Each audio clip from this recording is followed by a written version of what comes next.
नमस्कार दोस्तों, मैं हूं ऋषभ शर्मा और आप देख रहे हैं भारत न्यूज 18। आज दोस्तों मैं कुछ हाथरस की जानी मानी शख्सियत से मिलने आया हूं, जो कि स्टूडेंट को शायद परिचय देने की ज़रूरत ना पड़े।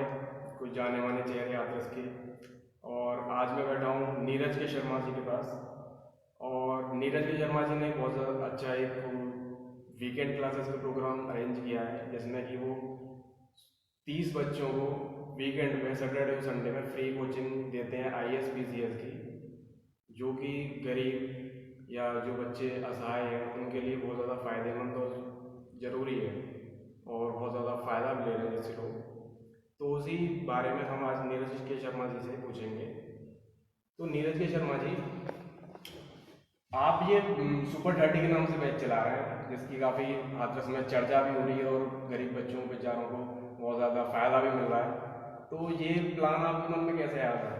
देखिए, ये जो आइडिया है सुपर 30 का, ये बेसिकली मेरा नहीं है, आप जानते होंगे। आनंद सर का बिहार में ये आइडिया था। गरीब बच्चों के लिए उन्होंने स्टार्ट किया था इसको, IITs के लिए, IIT प्रिपरेशन के लिए, एंट्रेंस के लिए। और वहीं से मैंने ये आइडिया लिया है। मेरा मानना ये है कि शहर में सिविल सर्विसेज के प्रति एक जागरूकता का भी अभाव है। यहाँ पे स्टूडेंट्स बहुत एलिजिबल हैं, कॉम्पिटेंट हैं, लेकिन उसके बावजूद भी वो सिविल सर्विसेज से दूर भागते हैं और उनका जो फोकस रहता है वो ज़्यादातर छोटी जॉब्स की तरफ रहता है। दूसरा क्या होता है, बहुत सारे स्टूडेंट्स ऐसे हैं जो अफोर्ड नहीं कर पाते कोचिंग्स को। उनके लिए इस प्लान को मैंने स्टार्ट किया है। और अभी तो ये मतलब वीकेंड प्लान है, लेकिन बहुत जल्दी ये मेन स्ट्रीम क्लासेस में कन्वर्ट हो जाएगा। बहुत जल्दी आप इसे एक मेन स्ट्रीम क्लास के रूप में देखेंगे। और मेरा सपना है हाथरस से बड़ी संख्या में IAS को निकालना। आज ये सपना थोड़ा सा ऐसा लग रहा होगा कि हाथरस के लेवल से ये कुछ बड़ा सपना मैं दिख रहा हूँ, लेकिन मैं आपको गारंटी दे रहा हूँ ये बड़ा नहीं है, ये पूरा होगा और पूरा होकर ही रहेगा। जी। तो सर, अभी कितने बच्चे इसका लाभ प्राप्त कर रहे हैं? देखिए, अभी इसकी 2 क्लासेस हुई हैं बस। अभी लास्ट वीक इसकी क्लासेस ली थी हाथरस के joint magistrate Shri PP Meena ji ने, जो IAS भी हैं खुद। उन्होंने स्टूडेंट्स को मोटिवेट किया था इसके लिए, IAS के लिए, IAS की प्रिपरेशन के बारे में बताया था। और ये आज भी एक अभी क्लास अभी आपके सामने आपने देखा ही है, अभी क्लास खत्म हुई थी।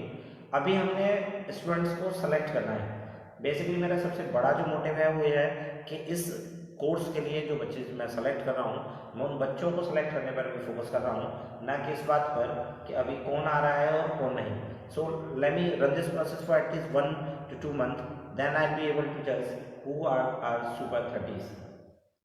जी। तो जो IAS PGS कोचिंग करते हैं बच्चे, या सपने देखते हैं IAS PGS एग्जाम क्लियर करने का या कोई भी गवर्नमेंट एग्जाम क्लियर करने के लिए, तो उनके लिए आपका क्या सजेशन है? आप स्टार्टिंग उनको कैसे करनी चाहिए? सपोज कि 12th का बच्चा कर लेता है, उसको नहीं पता कि उसको स्टार्टिंग फिर कैसे करनी है, क्योंकि 12th के बाद जो कॉम्पिटेटिव एग्जाम की स्टडीज होती है वो काफ़ी अलग देखी गई जी। है। जी। तो देखिए, आप सही क्वेश्चन पूछ रहे हैं, बट इट्स इम्पॉसिबल कि मैं यहाँ इस एक छोटे से इंटरव्यू सेशन में बैठ के आपको बताऊँ कि कैसे इस प्रिपरेशन को किया जाए। आई से कि ऐसी ऐसी जानकारियों के लिए ही मैं अपने कुछ फेसबुक लाइव्स वीकली करता हूँ। और ऐसी ही इन्फॉर्मेशन और प्रिपरेशन के लिए हमने अपने सुपर 30 बैच को स्टार्ट भी किया है। सो आई सजेस्ट कि ऐसे कोई भी स्टूडेंट जिनको अपने करियर को लेकर डाउट हो, वो मेरे व्हाट्सएप नंबर उसमें आ सकते हैं और उस क्लास में आकर के वो समझ सकते हैं कि what is preparation and how to start. हम इसमें सभी कुछ बता रहे हैं, स्टार्टिंग से लेकर एंड तक, क्या करना है, क्यों करना है, कैसे करना है, अलाइक। जी। अच्छा निर्मल शर्मा जी, ये तो सभी पूछते हैं कि अभी स्टूडेंट के बारे में, लेकिन आज हम आपके कुछ पर्सनल आपकी लाइफ के बारे में पूछेंगे। आपने कैसे स्ट्रगल किया और आपने स्टार्टिंग कैसे की? 12th के बाद आपने क्या किया? देखिए, मैं एक गांव का स्टूडेंट रहा हूँ, हिंदी मीडियम में पढ़ा हुआ हूँ। 8th क्लास तक जो मेरी एजुकेशन हुई है वो गांव के प्राइमरी स्कूल में हुई है, प्राइमरी जो उच्च माध्यमिक जिन्हें कहा जाता है। तो हालांकि मैं इसके लिए किसी को दोष नहीं दे रहा हूँ कि मेरे साथ ऐसा क्यों हुआ, बट फिर भी जो गाँव में रहते हैं उन बच्चों को एक्सपोजर बहुत कम मिल पाता है, गाइडेंस बहुत कम मिल पाता है।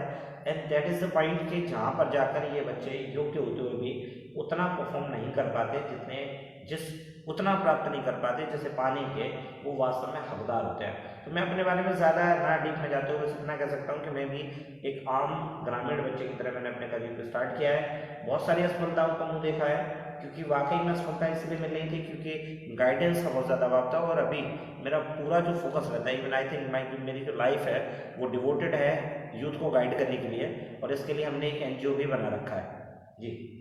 तो बहुत बहुत अच्छा कार्य कर रहे हैं आप, और बहुत ज़्यादा शुभकामनाएं देना चाहूँगा सुपर डैडी के लिए। और मैं चाहूँगा कि सुपर डैडी आपका आने वाले समय में सुपर 60 हो जाए, और बच्चे ऐसे ही हाथरस के आपकी कोचिंग से निकलने के बाद नाम रोशन करें। क्योंकि अभी होता क्या है कि बच्चे, शायद कोई मिथ ये बनी हुई है कि दिल्ली से पहले IAS PGS की कोचिंग कहीं होती नहीं है।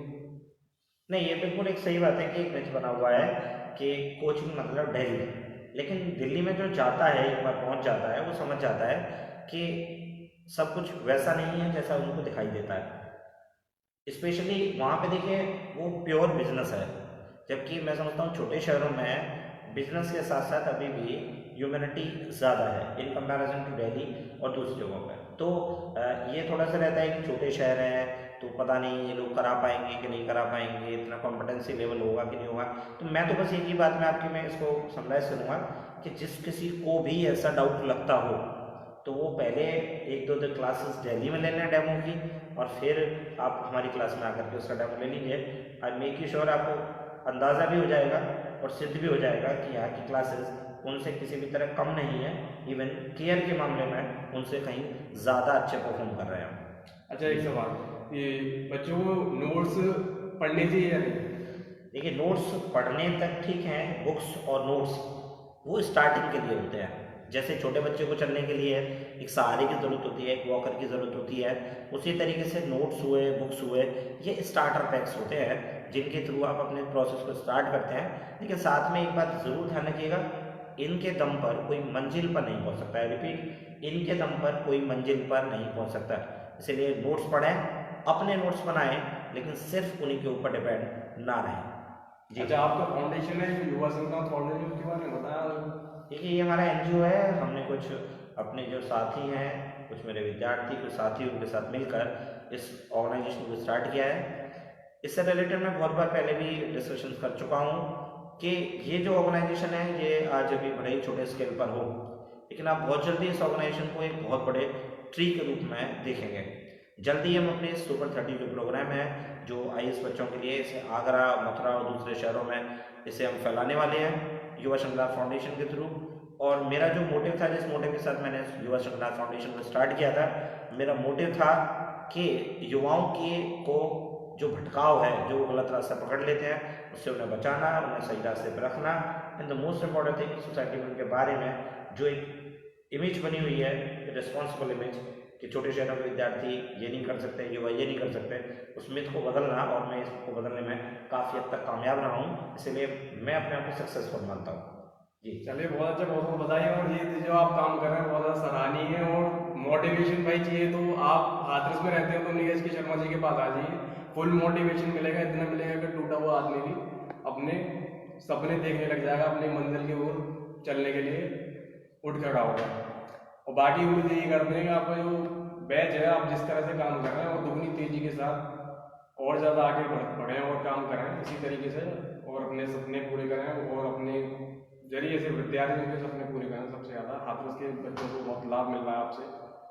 तो इसी के साथ मैं लाइव यहाँ खत्म कर रहा हूँ। बहुत बहुत धन्यवाद एक बार।